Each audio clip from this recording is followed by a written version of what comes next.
Welcome to your LCS Fantasy Week 2 preview. My name is Jordan, and hopefully I can help you win your leagues and all the money and bragging rights that come with it. Starting off with the schedule, Golden Guardians have the easiest schedule with games versus bottom teams in Dignitas and CLG, as well as a struggling TSM. This week is probably the best week for any of their players to be relevant in fantasy, but even in the win versus Immortals, none of their players look like they would stand out as a real fantasy threat. I don't really think any of their players should be taken over any of the other replacement options on other teams, even with the super easy schedule on paper. Iconic and Newbie are the only ones I'd look at. Quick. A lot of people will actually duck out of lane, look like they're warding, pick up their jungler, and then do a back gank. It gets pretty dirty. And here we go. Speaking of getting pretty dirty, this top lane. Good cut. Oh, Impact actually got a bit of extra shield there. Seraph gonna get chased down again. Phase out required. Flash in. Impact. Does he? Oh, he does! First blood there. Ulti's out under the turret. Another solo kill for Impact again on Seraph. In the top lane, Revenge has had two solid games versus GGS and TL and ranks among the top 3 in kill participation with 74.6.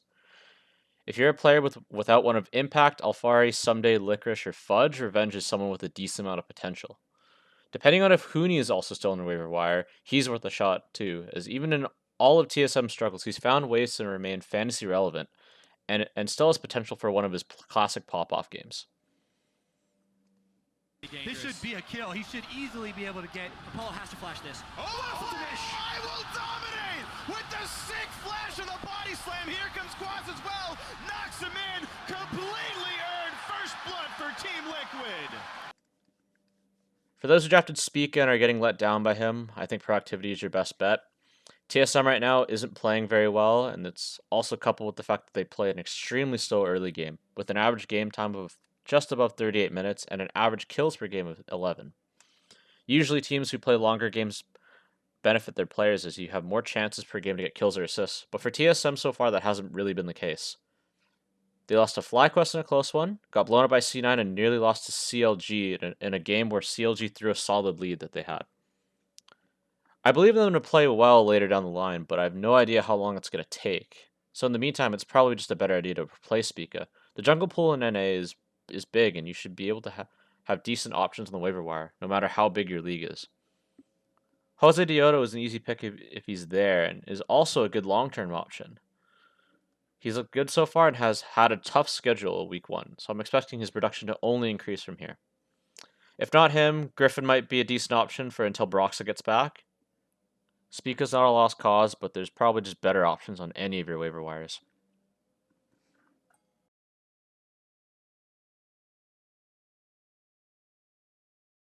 As I'm recording this, Pobelter is playing against GGS and Academy. I think that means RGS has a good chance to start this upcoming week. He had first blood in all of his games and had an 84% kill participation last week. CLG looks shaky as a team and is having trouble closing games out, but that actually might work in your favor. Like I said earlier, the longer games go, the higher chance of a player racking up kills and assists. This also depends on how scoring in your league works, too. For instance, in our league, deaths are only -1 off a player's score.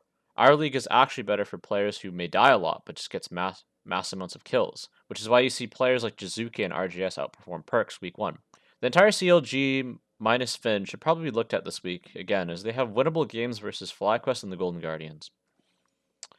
If you're someone who drafted Power of Evil, I'd say hold out for now. TSM struggles aside, there's not a lot of mids that would match PoE's production if he does come back to form. Keep an eye on him and watch him carefully, but in this case be patient.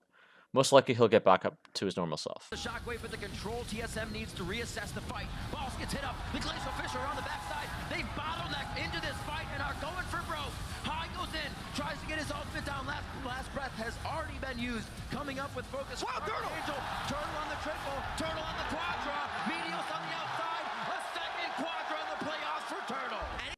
If Wild Turtle's available, he's a good option as a waiver wire to carry. Like I said before, CLG is the longest average game time in the league, giving Turtle tons of opportunities to pop off. This is especially coupled with the fact that the role itself needs time to ramp up into the game, so the longer the games go, the better Turtle becomes as an option, even if they aren't winning. After badmouthing TSM so much this video, recommending Lost might seem a bit weird, but their last game versus CLG shows a lot of promise for Lost this year. The same logic applies for Lost, where TSM plays a lot of long games, and if they're going to draft heavy peel for him like picks like top lane Lulu, Lost becomes an interesting player that I keep my eyes on. spotted the enemy jungler here. This could be big. Looks like they actually want Afromoon. They know Stixay has the heal, the flash, and they're gonna go for the support on this one. The heal comes out from Stixay, is the save, and L goes down. First blood, first. Smoothie and Diamond are both good options if you need a support replacement. Smoothie's a good option for all the reasons I recommended other CLG players earlier, while Diamond is more of a long-term option as the schedule next week is probably the easiest schedule to get this year. He shows promise to be a good support, and he's worth taking a flyer on if you didn't get any of the premier supports like Core JJ, Huhi, or Vulcan. Flash base slap, flash base slap. He's gonna Do go it, for it. do it. He's going in. He's going in. Flash base slap. Finding Pinoy is down. Udia is on the board, and he runs out with style. Avoid picking or banning Pantheon, Olaf, Seraphine, Renekton, and Twisted Fate, because they're banned too often in actual drafts to be relevant in fantasy picks and bans.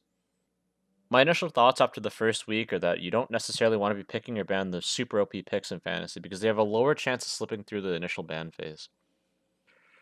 For top lane, your choices can be Camille, Gangplank versus Aflari and Huni, Gnar, and Gragas. Top lane is a role with the most variance with 13 unique picks across the LCS last week. My advice for this week is just to ban the opposing top laners most played out of the 4 I mentioned before. For jungle, just ban one of Talia or Udyr and you should be able to get at least one game where your opposing jungler is banned out. If you're facing Jose Diota or Svenskeren, Hecarim is a decent option too. Mid lane's a bit more predictable than top, with Orianna, Syndra, and Azir all being solid bans against any mid you might be facing this week. If in doubt, just ban Ori, it's rarely banned and it was picked 10 times last week. If you're playing against Demonte this week, don't get baited with TF or Galio bans. Even though those are some of his best champions, he's had both of them banned against him in all of his games last week, and I don't think any team is going to take a chance on him with those top tier roaming mids. Perks and Jensen both showed a Yone game last week, but I don't see either of them picking it multiple times this week. You're better off just playing the odds with the mage bans. For 80 carries, just ban Kaisa. She's the most picked, 11 picks, with Zaya coming in second with 6. You could try a Misfortune ban versus Sven because he played her twice last week, but other than those, there's nobody else prevalent enough to ban out this week. In support, ban out any one of Alistair, Rel, or Leona. Alistair had 6 plays while Rel and Leona both had 5. The support role seems a bit more equal in Championship, as most of the top tier champs are hovering around the 5 to 3 games played range. I suggest just looking at the opposing supports most played and play the odds. If you guys have any questions, feel free to leave them in the comments section on the video. I'd love to talk about any debates on trades, pickups, or pick ban, and would love to see the fantasy LCS community grow as a whole. Thanks for watching, and I'll see you in the next one.